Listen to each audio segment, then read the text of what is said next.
Meanwhile, Dr. Venture is planning to head to By Golly Gulch to rescue Teddy. He has the map plotted out, but he admits he actually can't find it on the map, like, obviously, because it is a place from the clouds and also your imagination. He's taped 3 Thomas guides together, and, like, there's this joke where he seems to think that there's some relation between the Thomas guides and Thomas English muffins. Mm-hmm. I really wish that it worked that way. And then he makes this thing about how his mother can't make the English muffins because he has the butter dish. Yes. And we're like, okay. Oh, clearly you've bested him. So Hatrick uses his V-phone. Made by Jonas. Yes. And searches for it on maps. Right. His Siri, or Viri rather, is just like ours, in that she only hears what she wants to hear. Yeah. And takes them to Bygone Gulch instead. Yeah. I don't know about you guys, but my Siri, I'm like, call the CVS on Main Street. And she's like, there are no bee houses close to you. Meanwhile, the boys drill into a bank to hold it up, telling them several times that they are insane criminals. Let's be clear, they're insane criminals. Totally Batman-inspired. I was really excited when this started. Gary is the viceroy who mimics the monarch butterfly, and I am obsessed with monarchs, so I mimic them. Is he pretending to be the monarch? Because if so, I am offended. I think there's a little bit of parody, monarch parody. But I think deep down inside, Gary feels that way a little bit. I hope so. Also, Dermot is flying sidekick. Yes. And these are my magic nunchucks, which I think may be pronounced as nunchaku. Yes. I am unsure of their correct pronunciation. That was so funny. That was so funny. This whole bit was, like, really absurd, but, like, super funny. And by the way, that sidekick, which is 2 words, like the karate move, like, I'm side-kicking you from the side. I didn't get that until, like, the second watch. I was like, oh, that's what he's saying. Hank is Enrico Maltasa, Latin playboy, an insane egomaniac. But I don't think that qualifies you to be a villain. Maybe, like, a douche, but not exactly a villain. And he goes, my name is Hank, and I'm also using a hank of yarn as a weapon. Yeah, he's just so, like, name-obsessed or self-obsessed. I don't know if that's how that translates, but you've got the Hankmobile, you've got, obviously, Hank Co. Mm-hmm. It's, like, seriously. I actually read a comment in one of the forums that was talking about how these aren't far stretches from their actual personalities. Like, it just shows that just a tiny tweak in their everyday kind of can turn them into a sort of villain. Luckily, once the cops hear that they're guild affiliated, they're sent to DAFCO. While Hank and 21 are, Dermot and Crime Robot get whisked away to regular people jail. It's Crime Robot. Crime Robot. Just like... Sorry. Just a slight alteration on the... it's supposed to sound like one word. What you're emphasizing. So Dean, meantime, goes to visit his mom. The guard tells him how much he loves him too, which is our first red flag. It's almost touching for half a second. When they're reunited. Despite the ragged bra Myra's still wearing. She's still got the puppies in that thing. I really wish that Dean could meet his mother. In real life, right. I mean, clearly it would be He very wants sweet. to really badly. Then stuff hits the fan. And Myra tells Dean to take his clothes off and show her his handsome body. Because that's not weird. Not weird at all. Moms do that all the time. Doesn't your mom do that? So anyway, Dean, she actually wants him to do that so they can switch clothes and, get away with their hanky-panky, but it's still very strange. It weirds us out. Mm-hmm. She then executes a ruse to get Dean out of there and to the rec room because they will not say goodbye again. Right. It's not right to break up the family. Have we mentioned she's super crazy? Yeah, and when she's saying, like, it's not right to break up the family, she's, like, crying into his head. Like, strength petting him. Myra calls Dean her collectible Deanie Baby, which is, of course, a Beanie Babies reference. Keep the tag preserved! Oh my god, they forgot about the tag. Remember they had, like, plastic tag covers? Oh my god, it's ridiculous. Oh, so terrible. It looks like all the guards and inmates that are Team Myra have giant chest tattoos that say Mama's Boys. It's like they're part of a gang. Yeah. Anyone else reminded of the Mother episode this week? Yeah, we have 2 episodes that are, like, very mom-themed, which is surprising, especially since we have such a sausage fest happening right now. Meanwhile, in the loony bin, Gary's doing Rorschach tests. and sees nothing other than butterfly after butterfly. Yeah. I'm not sure if this is the totally practical, non-insane response or not. Good question. It's an important distinction because if he's actually... Because at first I thought he's playing the part of his character, which of course we see butterfly after butterfly, but then he gets so offended at the end where he's like, no, but seriously, like, what else am I supposed to be looking at? Yeah, they all look the same. Hank is also going through the same thing, looking at the cards and everything, but he's in character officially. And things and the cards and people and really everything is either deemed Hank or so not Hank. Except in Enrico's case, in which he is double Hank. So I think that us Venturoos should have a new vocabulary word. I think we're having one like every week, where really awesome things are double Hank. That's so double Hank. Poor Dermot. He's not in the guild registry for subordinates, manservants, boy wonders, or flying sidekicks. That's all one category, which I like. Yeah. Dermot is not a villain sidekick, and he can't fly. No. So he's really disappointed when they take away his ball and chain, which they got from the ye old jail props exhibit out in the lobby. Yeah, having that like put on is probably the highlight of his month. So. Yeah, absolutely. Although, good on the non-guild cops for being so literal with the villain names. They were very hip. Like, they were like, okay, this kid probably can fly. Let's figure this out. Yeah. Not an important plot point at all. But Dermot's love potion, which was the pheromone spray cut with a touch of Love's Baby Soft, had me cracking up. Because I used to have Love's Baby Soft. I think my grandmother gave it to me one year. Same story. And it smelled like baby powder prostitutes. It was terrible. Helper tells Dermot that he can summon Orpheus like Dr. Bombay, who is a warlock/witch doctor from Bewitched, clearly, who could be summoned by saying, calling Dr. Bombay, emergency, come right away. Do you think that's what he does when he's calling Orpheus? Like, and he looks like he's saying a poop? Yeah, in his brain, that's what he says. Dr. O! Dr. Orpheus! Here you are. Oh, hey there, you. Finally. I missed you. So much missing. He spells everyone to sleep. Mm-hmm. All those who creep are now asleep. Bravo. Bravo. He immediately says, I felt that it was one of the Venture boys in peril. So odd. Uh-oh. It turns out Hatred's V-phone, which speaks in Jonas Jr.'s greasy salesman voice. I would hate that. It would be so annoying. It's taking them to the wrong place, but Hatred is starting to catch on when Dr. V starts talking about gumdrop trees. Yeah, he's like, wait, what are you saying? Gumdrop trees? And he says, these are the kind of trees that disembowel scarecrows looking for wizards, which is a reference to Wizard of Oz. That scary forest. Very terrifying. I thought that was really scary when I was little. Then they accidentally drive off the edge of a cliff right in front of Dunwich. Yes. Dunwich looks a lot like the Danvers State Insane Asylum, which is like this famous insane asylum that is rumored to have been the birthplace of the prefrontal lobotomy. And it looks extremely similar. It's like similar. It's red brick, and the structure is like very close. The two creepy statues out front. Their statues are part of Doc and Jackson's weird imagination, I think, because they look like death. So I don't think that would be a thing that people would put in front of a regular hospital, but... By the way, great bodyguarding, Hatred. Wow. You just drove through a sign that says, bridge is out. Literally, there was no one trying to hurt you. You just couldn't not drive off a cliff. Good job. When they wake up, Dr. V realizes they're hanging off a cliff. Crap. Yeah, not great.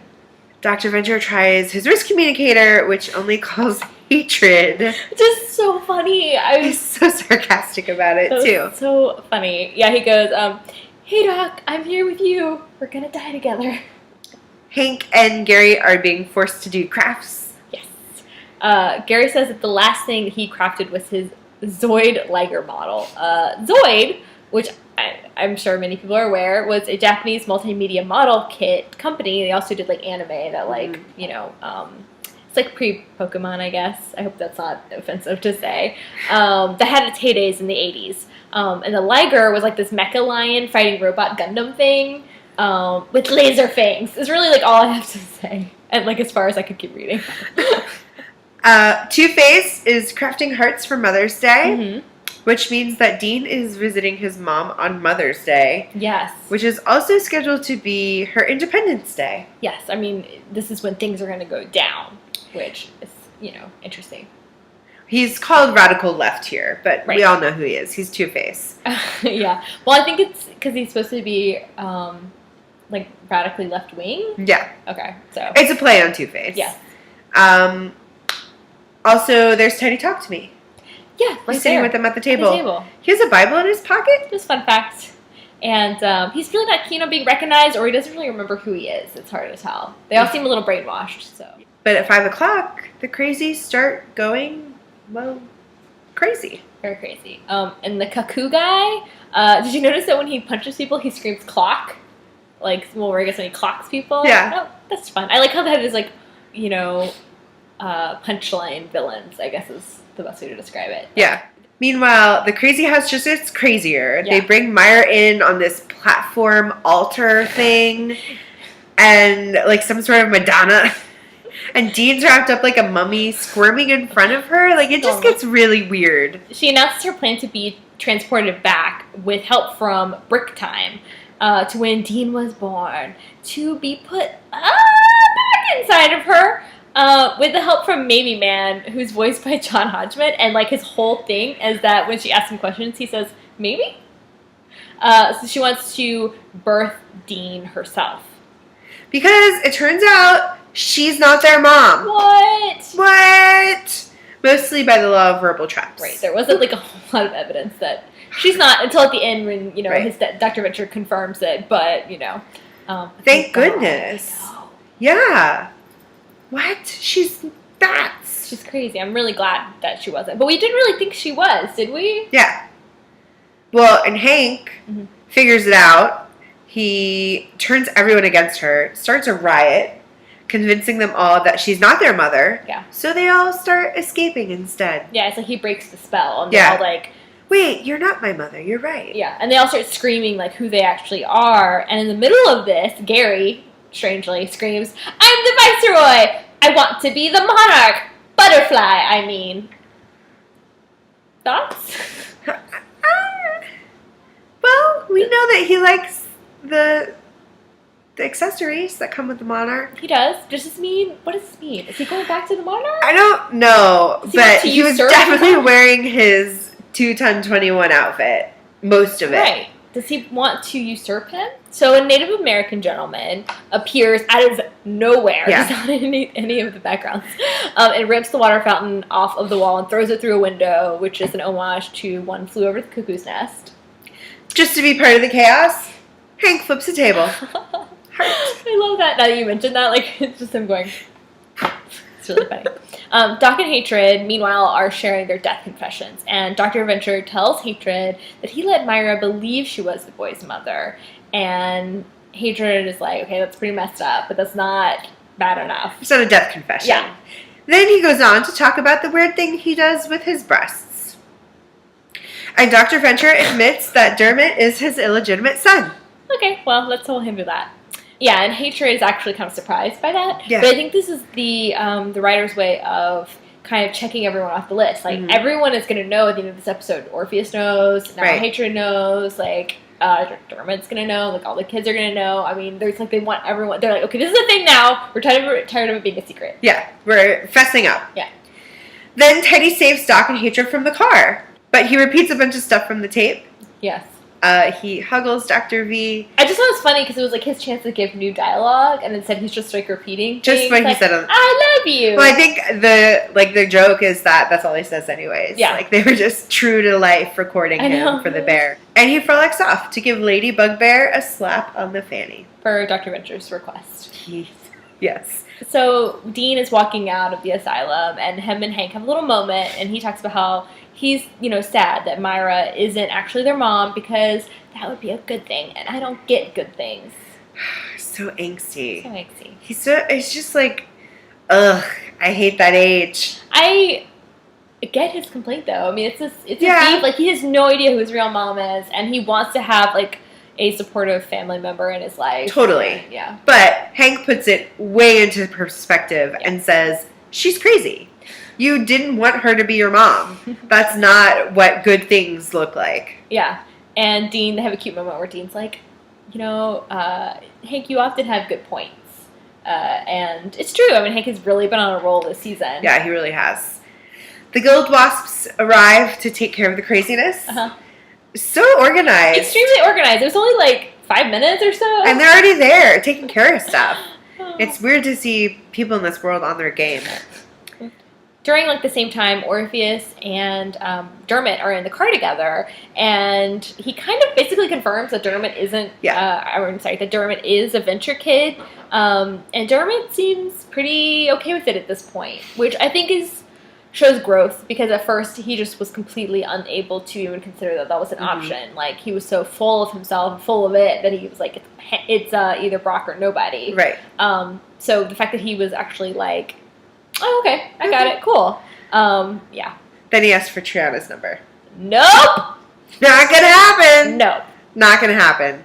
And Orpheus says, magic reveals little more than questions. It's a capricious light that tickles the intellect and begs us to peer into the newly illuminated truth.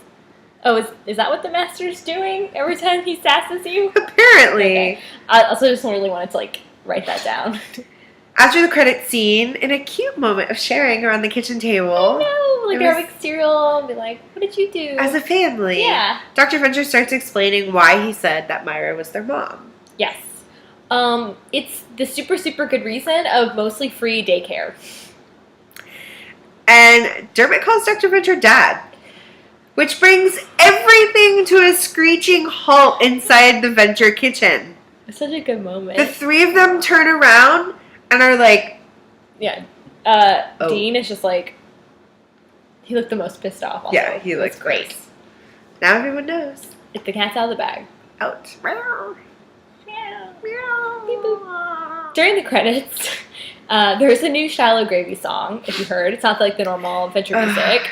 I think it was called Diarrhea, and I'm pretty sure I listened to it like way more times than I wanted to. But I think it was a song about presidents who had died of dysentery. I think that's what the song is about. That sounds about right. Right. And then there's Kimson Doll Withdrawal Albert. This week, yeah. And the Tin Mouse bird was Dermot again. But I think this time it just says douche. Which, I don't know about you, but it's not a bird call I'm familiar with. The bro bird. Shirt club this week is a Shallow Gravy shirt worn by Hank in one of the episodes. The shirt is worn by Paget Brewster? Uh-huh. The voice actress who played Amber Gold in OS I Love You last week. Yeah. And just wanted to share some of the shirt description. Them. So, I like your shirt. Never heard of that band, though. You. Gravy? Come on. They're tearing up the compound with their iron-throated, robot-driven, bass-propelled sound. Where have you been? Again, you need to look at the shirt club description. So great. And buy the shirt. Yes, absolutely. So that's it for this week. If you guys want to get in touch with us, you can email us at veryventurevodcast@gmail.com. We're also on the Twitters at veryventuregirls, that's GRLS. And we have a blog, veryventurevodcast.blogspot.com. And we're also on Facebook. Find us on the books. Like us. Like, thumbs up. And OS I Love You last week. Yes. And stay tuned for next week's episode of The Venture Brothers, which will be airing Sunday at midnight. See you next week. Bye. Bye. Luckily, the cops hear that they're gildos. Gildos? That sounds like dildos. What do you I'm going to say guild affiliated. What do you suggest?